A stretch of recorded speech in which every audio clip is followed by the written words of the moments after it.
Let us know what you need, and we'll feed you resources. I'm sure your lips are a little bit wider. All right, guys, I'm here with Dan HURDA from BUELL Motorcycle, and he's going to give us a quick rundown of some of the legacy models he's worked on your 20-year, 10-year, or even more.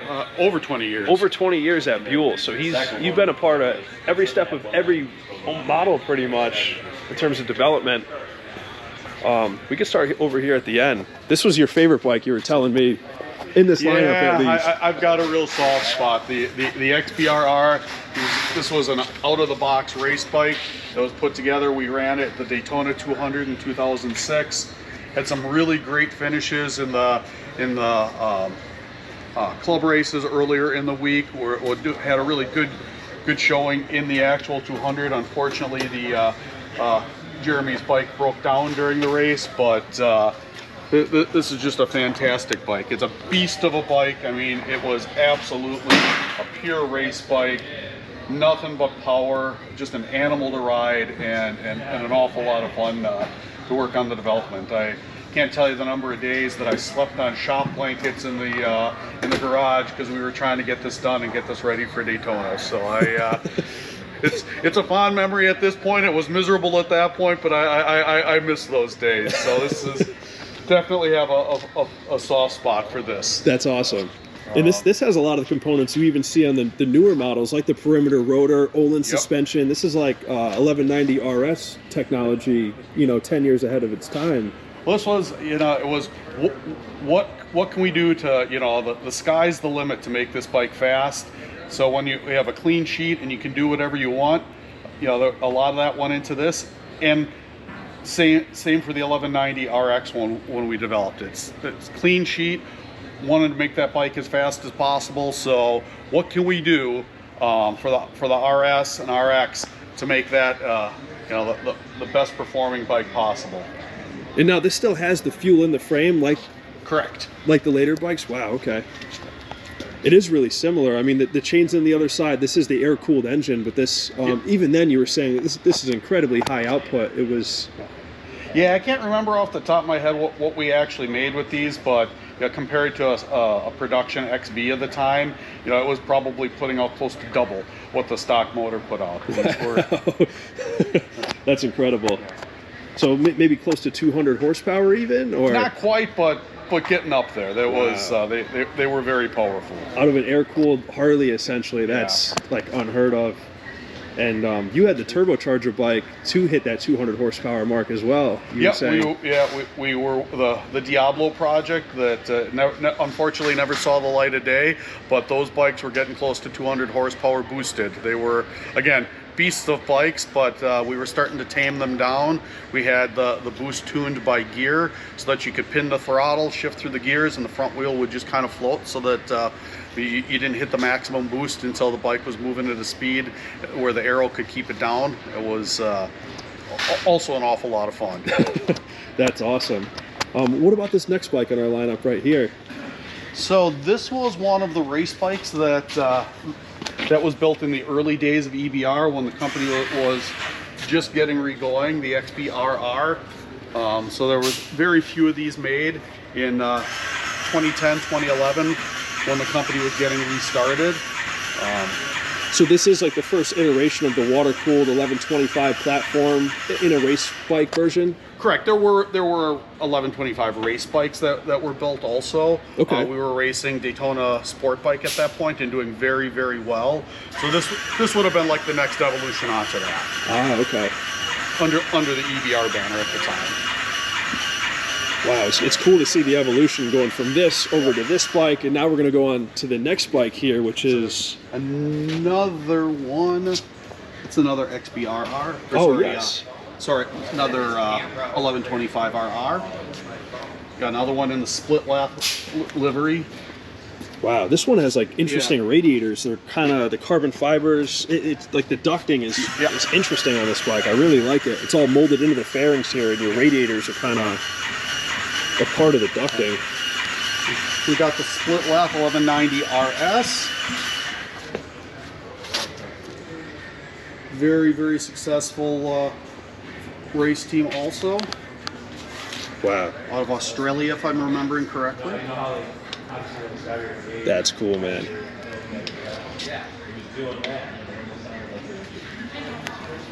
Yeah, so this has the Akasato clutch and master cylinder. Is this your idle adjust right here?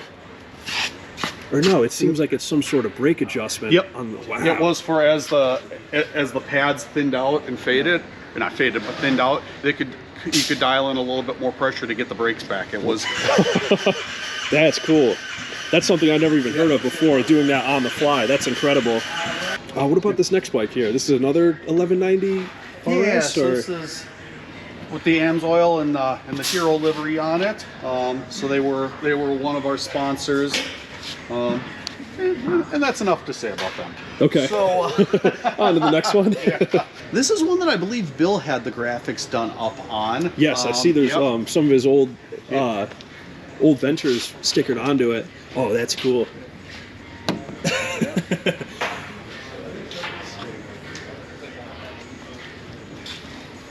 Moving down the line, you got an 1190 SX. That was one of the ones we did in the matte finish. Looked absolutely beautiful. People loved those. Yes. Was unfortunately very difficult to touch up if you ever scuffed it, but as long as you didn't make the mistake of scuffing it, these were just beautiful bikes. Everybody loved the matte gray. I know back in the day it was hard to find even cleaners for that finish too, for the matte finish. Right. Maybe in the last 10 years, a lot of stuff, a lot of companies are doing matte finishes now. So yeah, it's definitely become popular, and it's easier now. But back when we were doing these, you had to be very careful. Yes. And then they got my favorite, which I'm in the market for. Yeah, 1190 RS. Carbon 1190 RS. And now this is one of the most beautiful bikes I think that was ever made. I agree. And everything's carbon fiber on this one, whereas the street bike, a lot of stuff is plastic. I mean, the front fender's carbon fiber, the belly pan's carbon fiber, the rear set guards back there are all carbon fiber. And this one's been pretty heavily ridden. I can see the exhaust is very colored up on it. Yeah, it looks like we had a little bit of an oops here as well, but if you don't snap a lever here, you're not trying hard enough, right? We just call that a good deal around here. Yeah, exactly. You don't know where the edge is till you go past it. It's, True. True. And this was Bill's personal bike too, right? I believe so, yes. Wow. Oh yeah. Yep, it says Bill's. Bill's on it. That makes sense. Now this one's cool. I've never seen one of these in blue before, especially. Yeah, one of the XB9s, the City Cross. This is actually missing. It had handguards on it. Oh yeah, you can see the standoffs on it. Yes. Yeah, so this was kind of done. Yeah, it was a street bike, but it was done to kind of have a little bit of an off-roadish look about it. Right. The clear plastic. This was something. This was a loved it or hated it. I personally loved it. It was so that you could see all of the detail underneath. Right. Some people didn't like that. Had the airbox. You could see the airbox through it. So the idea was to show off some of the mechanical aspect. Highlight some of the engineering of the bike. So, like I said, an awful lot of people love that. Or they didn't like it, see it. So yeah, like I said, there was no in between with this. But that was. Very comfortable bike, very good handling. Like you said, it's got the fuel in the frame. Yes. It's our 984 air-cooled motor. These were really great bikes. I don't know if the camera picks it up, but I think the blue looks incredible myself. Yeah. And the depth of it too, like it's cool. Even the gas tank is clear and you can see into the airbox and what's below. It's actually incredible. It's a little bit dusty now, but I think under the light, like the right lighting, that would just look spectacular. Absolutely. Have you guys thought about doing something transparent almost like that again, or? It's difficult. Right. You very expensive injection mold tooling. Right. You have to really keep it polished so that clear comes through. So it's exciting, but at the same time, you need high volume to justify a lot of the tooling for that. So yes. I wouldn't say that could never come back, but right now, probably not the right thing to put our energy into. Yeah. But I agree. I love it, and I've got a set of bodywork like that at home as well. Really? Yeah, mine's orange. Yeah, okay. bright That's orange. cool. It's another love it or hate it, and I love it. Wow, and this one has a blue frame and blue swing arm. This I've never even seen that before. This is that's 1125R. okay. That was, again, we went with a different color for the frame and the swing arm to differentiate the air cooled and the water cooled product. See the blue frame. It's our 1125 water cooled motor, developed in partnership with Rotex. Yes. This has actually got the accessory lowers on it. The stock bike was not quite as fully fared, so this was an accessory kit. Wow, yeah, and you can see the massive cap underneath as well. I like the front section. It's so wide on this bike. I've never seen a front section this wide on a motorcycle before. Yeah, we were really going for good wind coverage for the rider, as well as enough surface area to put a big headlight. That was something that had been complained about on a lot of the other bikes. Right. Yeah, headlights were compact and looked good, but they didn't throw a lot of light. So that actually has the most candle power you can legally put out of a headlight on a motorcycle. Really? So that, we wanted to make sure we didn't leave anything on the table there. So we need a lot of surface to get to package that light. It's blinding. But yeah, we wanted to make sure the bike got somewhere pretty fast. We wanted to make sure you could see as you were flying down the road. Right, so right. You don't want to fast bikes need bright headlights. Yeah, you don't want to go in front of your lights. Yeah. And then this is one of your favorite models. This is one of my favorite models as well, the Ulysses. This is arguably probably one of the most beloved Buell models. Yes. And what was funny, when this project was first proposed, I remember sitting in the office and adventure touring, I'm not that interested in it. And then when we started building them, the first time I threw my leg over, I'm like, okay, I get it. Yes. I absolutely love it. It's fast enough for any normal street riding. Right. I've had these up in the mountains in Colorado, and you can just toss them through the twisties and turnies. You can carry a ton of gear on it. It's comfortable. It handles well. You got a little bit better wind coverage, heated grips. It's the everyday utility vehicle that you need. If you're really using a motorcycle as a form of transportation, not a toy, this was just perfect for it. This was like the Pan American way before like that style bike was ever released even. I don't even think BMW had something like this. The GS was out at the time, and that was actually one of one of the best praises we got was BMW GS guys came over and said they liked this and went from BMW to a Buell. And if you can get a BMW guy off of a GS, that's a tremendous feat. That's a good thing. Those had a cult-like following. So if you could convince a BMW guy to throw his leg over one of these, that was an accomplishment as a motorcycle designer. So yeah, we had a lot of fun, and I've done tons of two-up riding. It's a very comfortable bike, both for the rider and passenger. You have the fold-up backrest. Fold-up backrest. Which is true. Yeah. Fold down to get out of the way, or if you didn't have the tail bag on it, you could actually fold it backwards and use it for cargo. So if you wanted to do two-up and have somewhere to strap a backpack, it's a luggage rack too. Yep, I didn't know that. You could do that. Yeah, It was really, really a great innovative, and there was a lot of design in that too.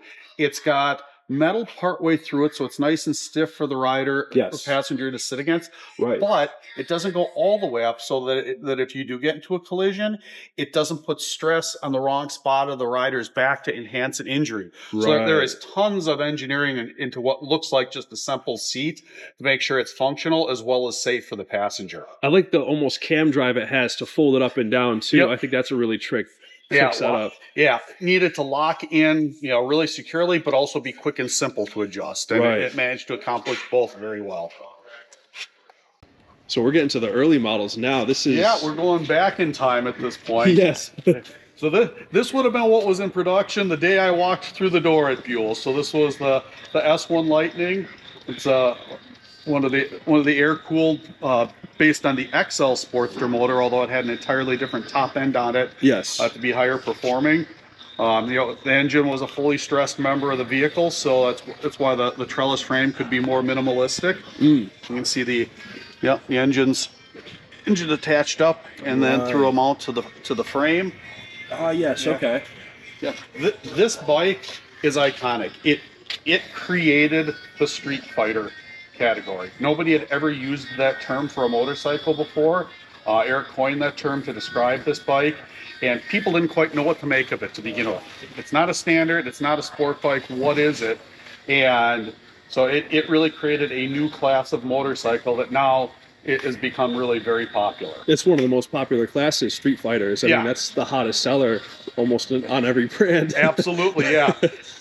And back at the time, this was, you know, it hadn't been done before. So there were a lot of innovation on this bike. Tons of them were made. This is a little bit later model. It's got a few extra accessories on it. The original Lightning was a solo, so it had an accessory twin tail put on it for a passenger. But yeah, originally this was a really short, compact bike. This has got a little bit bigger gas tank than the original one too. Because again, this was a very minimalistic, small bike, but it had everything you needed to go out and ride and have a good time with it. Right. And what I think is great too is you guys were using carbon fiber way back in the 90s even. I mean, you could zoom in on this rear fender right here. And that was only seen on like the highest end sport cars, McLaren F1s, Jaguar XJ220, stuff like that. You really weren't seeing carbon fiber on other, other motorcycles. Very true. Yeah, we were ahead of our time on a lot of things. We had to play catch up on others, but there was a lot of really great innovation in these bikes all the way back to the beginning. Right. Yeah, I agree totally. And then this is a later model than the S1 right here, correct? Yeah, ever so slightly. So there was an S2 Thunderbolt, and this was the next evolution of the S3 Thunderbolt. Again with the XL based motor. This is new enough. Let me take a look. Yep, this would have been after we went to fuel injection. So everything was carbureted up through 98, and then in 99 we released our first fuel injection system and updated the S3, and then the new version of the Lightning got our digital dynamic fuel injection system. It's the first generation of the same fuel injection system we're still using on the 1190, now in its third generation. So yeah, this bike got fuel injection, again, more wind coverage, bags that just could carry tons and tons of cargo. They had a real nice molded semi-hard liner in them, so that when you got somewhere, you could just take your gear out of it, leave the dirty bags on the bike, and then just bring your stuff in wherever you were going with it. Wow. Got the cast swing arm on it too, which was another improvement to made it stiffer, looked a little bit nicer. These were done in what was a very popular but horrible to implement program. We did a build to order on this bike for a couple of years, where there were 6 or 8 frame colors, there were 4 or 5 body colors, you could do bags, there were lowers, without lowers. There was something in there like 10,000 combinations you could come up with, and people could order whatever they wanted. Wow, so it was really build a bike to your own spec at that point. Yeah, customers absolutely loved that. It was a nightmare for us to organize on the assembly line and track parts and order to make sure you had the right colors in. So it was hugely successful for the customer, but it was a whole lot of work to implement on our end. It was one of those things, people asked us to bring it back. We're like, we know, we get it, you loved it. Yeah, maybe a little bit later we'll do that again. But yeah, that was a very popular option for that bike. I imagine that's hard to like source parts for as well. Like if you say you broke this front cowl piece and this is custom paint.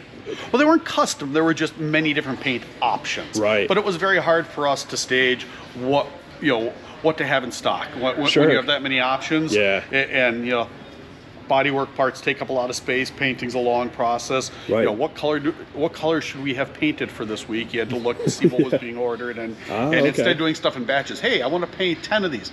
Well, we have an order for 1 that color.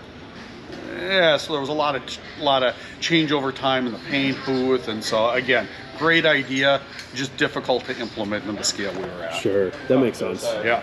This looks like a custom order if I've seen one before. So this is actually pretty close to stock. This is actually one of the closest to stock bikes in the lineup.